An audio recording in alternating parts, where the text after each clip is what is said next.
In our century's clearest case of necessity as the mother of invention, the COVID-19 pandemic has spurred the development of vaccines on a timescale that is orders of magnitude faster than that in which vaccines are typically produced, tested, and approved.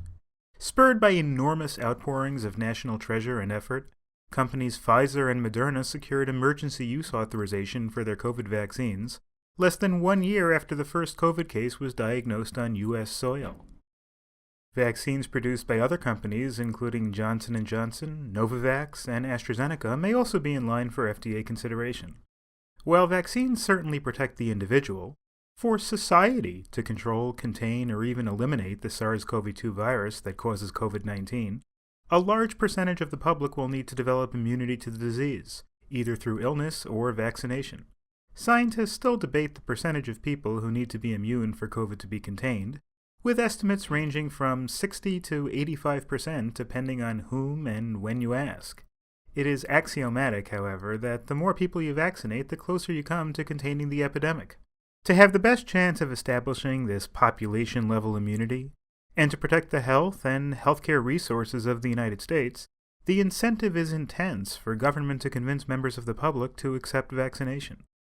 While as of February 2021 the vaccine is still a scarce resource with more demand than supply, agencies and government around the country are even now launching massive public information campaigns to convince people to vaccinate when their turns arrive. Once vaccine supply does outstrip demand, which seems inevitable in a matter of months, the question becomes what steps the government can take to persuade, cajole, and even coerce people to vaccinate. After all, significant percentages of the population have expressed hesitancy to take the vaccine, as polls show that as many as 30% of nurses declined the vaccine when offered in December and January.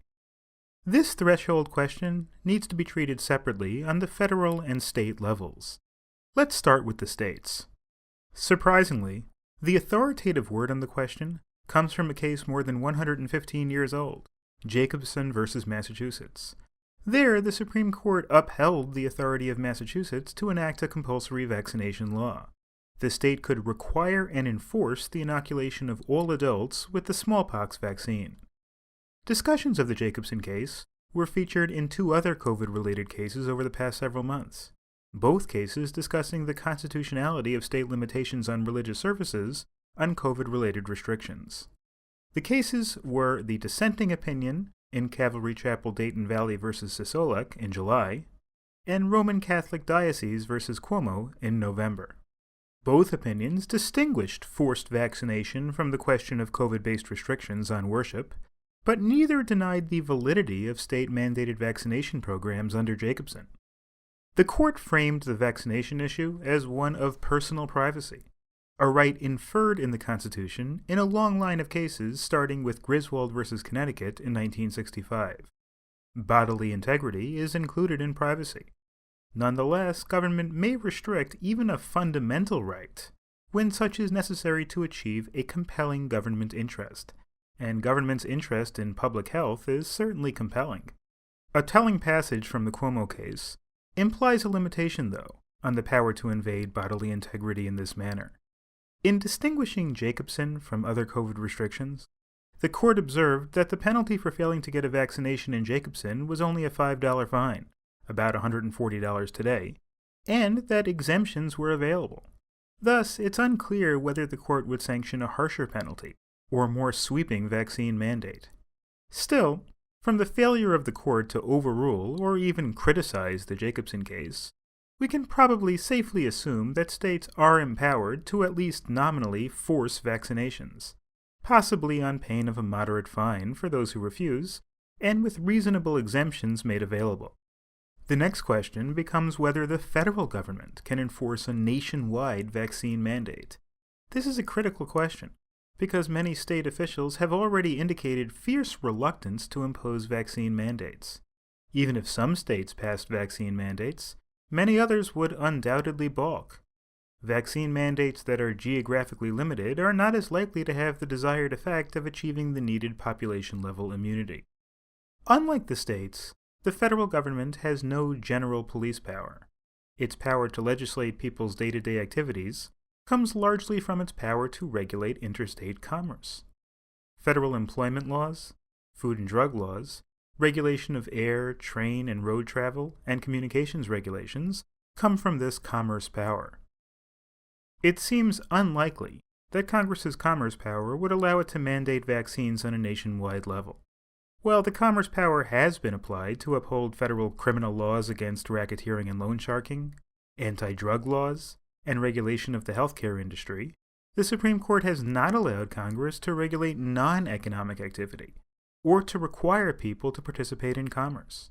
For example, congressional attempts to criminalize guns in school zones, and to create a federal cause of action for gender-motivated violence, were considered beyond the scope of the federal authority, because they did not regulate economic activity. While COVID vaccinations on a nationwide scale certainly have significant economic impacts, as more vaccinations may allow greater opening of the nationwide economy, it's hard to argue that getting vaccinated itself constitutes economic activity. Moreover, in the landmark 2012 Supreme Court case on the validity of the Affordable Care Act, the Supreme Court ruled that the Commerce Clause does not give Congress the ability to force people to engage in commerce. In that case, to force people to obtain health insurance. So even if getting vaccinated is economic activity, Congress could not necessarily force people to engage in it. So it seems that the states can mandate vaccinations, but the federal government cannot. There are additional, more limited methods of indirectly coercing vaccinations, though. Many schools, public and private, are required by law to ensure that all students prove that they have been inoculated with certain basic vaccines, such as the MMR shot, before being allowed to attend. There is no reason to believe that this same structure would not be allowed in the case of COVID vaccines. Moreover, employers, and government agencies acting as employers, may also mandate vaccinations as conditions of employment, as the Equal Employment Opportunity Commission confirms in its guidance. The Center for Disease Control already requires a negative COVID test, or evidence of recovery from COVID, before flying into the U.S. on international flights, and there's no reason to believe that these rules could not be updated to incorporate vaccinations, either to require vaccinations, or to exempt the vaccinated from testing requirements. To sum up, there are many instruments in the hands of policymakers to encourage and even coerce people to accept the COVID-19 vaccines.